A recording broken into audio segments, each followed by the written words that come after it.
दोस्तों मैं दावा करता हूं दुनिया का कोई भी डॉक्टर आपका हेयर फॉल नहीं रोक सकता। कितनी भी दवाई खा लो, कुछ भी कर लो, किसी भी स्पेशलिस्ट के पास चले जाओ, हेयर फॉल तो होकर रहेगा। दोस्तों आइए जानते हैं हेयर साइंस को, हेयर फॉल के पीछे छुपे हुए विज्ञान को। हमारे बाल तीन किस्म के होते हैं।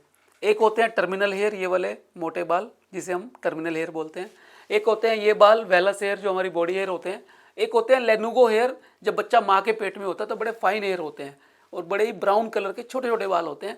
जो बच्चा जब बाहर के एनवायरनमेंट में आता है तो 1 महीने के अंदर अंदर वो बाल खत्म होकर वेलस में कन्वर्ट हो जाते हैं। तो ये 3 किस्म के बाल होते हैं और बालों का एक जीवन चक्र होता है।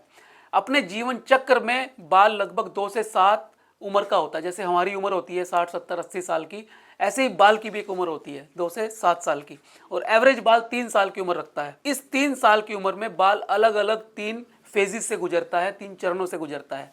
उनके नाम है एनेजन, कैटेजन और टेलोजन। एनेजन फेज को ग्रोथ फेज भी कहा जाता है, जिसमें आपका ये बाल लंबा होता है। टेलोजन फेज का बाल का बुढ़ापा भी कहा जाता है, जिसमें बाल झड़ जाता है।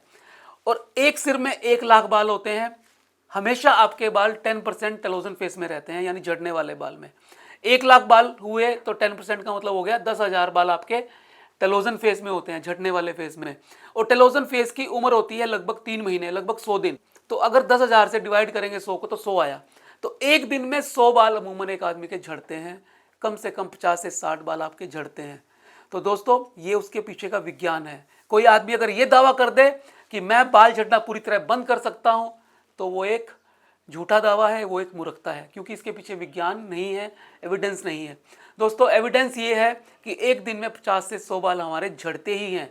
डॉक्टर क्या करता है, आप जानते हैं डॉक्टर क्या करता है? डॉक्टर आपके बालों के टेलोजन फेज जो 10% से बढ़ के 20-30% हो गया है उसको कम करता है। इसे हम 80 रेशो बोलते हैं, एनेजन टेलोजन रेशो। ये नॉर्मल 90-10 होनी चाहिए। 90% एनेजन में बाल होने चाहिए, 10% टेलोजन में बाल होने चाहिए। और जब आपके बाल झड़ते हैं किसी बीमारी के बाद, बुखार के बाद, या फिर प्रेगनेंसी के दौरान, या डिलीवरी के बाद, या स्ट्रेस इंड्यूस्ड हेयर लॉस होता है, तब क्या होता है? तब 80 रेशो डिस्टर्ब हो जाती है और जो बाल 10% टेलोजन फेस में थे वो 20-30% तक बढ़ जाते हैं। 30% टेलोजन फेस का मतलब है 250-300 बाल एक दिन में झड़ना, वो एबनॉर्मल है। उसे हमें कम करना है और डॉक्टर यही करता है।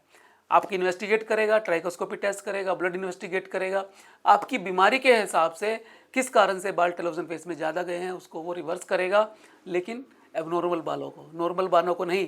इसका मतलब क्या हुआ? कितनी ही कोशिश कर लो आपके बाल तो झड़ेंगे ही, क्योंकि एक साइकिल है। जितने बाल आपके झड़ेंगे उतने बाल आ जाएंगे, क्योंकि ऐसे हमें 20 से 25-30 साइकिल तक मिलते हैं। जिसकी उम्र 3 साल है, एक आदमी की उम्र 70-80 साल है, तो बालों के को ऐसे 25 साइकिल मिलते हैं एवरेज। तो इसलिए आप समझ गए होंगे कि इसके पीछे विज्ञान कैसे काम करता है। हर व्यक्ति के बाल झड़ते हैं, आपको टेंशन नहीं लेनी है। कॉम करते हुए, नहाते हुए, वॉशरूम में, हर जगह आपको बाल मिलेंगे, वो नॉर्मल है। बालों का इलाज होता है एबनॉर्मल बालों। तो दोस्तों आज के वीडियो से आप समझ गए होंगे कि 50 से 100 बाल झड़ना नॉर्मल है। अगर किसी वजह से बाल ज़्यादा झड़ रहे हैं तो अब ज़रूरत है आपको डॉक्टर की सलाह की। आप VSCA के भी हेयर एक्सपर्ट्स जो ट्राइकोलॉजिस्ट होते हैं उनसे संपर्क कर सकते हैं। हमारे अभी 20 से ज़्यादा क्लिनिक हैं। वेबसाइट पे आपको सबके एड्रेस मिल जाएंगे और नीचे भी लिंक मिल जाएंगे डिस्क्रिप्शन में। आप उनसे सलाह लें और किस तरह के वीडियो मैं आपके लिए लेकर आऊँ मुझे कमेंट में ज़रूर बताएँ। नमस्कार।